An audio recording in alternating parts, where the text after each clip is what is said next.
일본 정부는 유엔의 대북 제재 논의와 별도로 독자적인 대북 제재에 조기 착수하는 방안을 본격적으로 검토하고 있습니다. 북한이 위성 발사 통보를 해제함에 따라 미사일 요격을 위한 파괴 조치 명령은 종료했습니다. 도쿄에서 최명식 특파원입니다.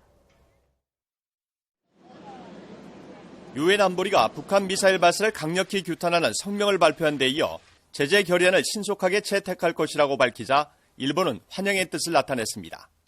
強い内容のこの決議を迅速に採択することの必要性、一層高まったと受け止めています。 일본 정부 대변인인 스가 관방장관은 국제사회가 한 목소리를 낸 만큼 중국도 그에 걸맞게 대응해야 한다며 중국의 제재 동참을 압박했습니다. ここは当然中国もこれ賛同しているわけですから厳しい対応を迅速に行うことを期待したいと思います。 일본 언론도 북한의 미사일 발사를 폭거, 폭주라는 단어를 동원해 비난하며 정부의 주장에 힘을 보탰습니다.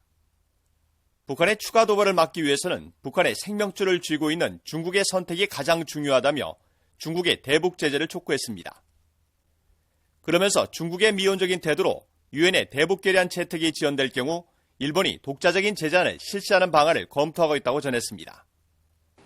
지난 2014년 일본인 납치 피해자 재조사 합의에 맞춰 해제했던 방북 조총련 간부에 대한 재입국 금지 등의 조치를 부활하는 방안이 유력하다고 소개했습니다.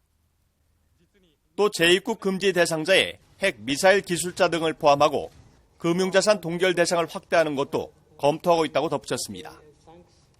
여기에 일부에서 북한과 거래하는 제3국 기업에 대해 일본 금융기관과의 거래를 금지하는 방안도 제기되고 있지만 중국의 반발이 예상돼 채택 여부는 불투명하다고 전했습니다.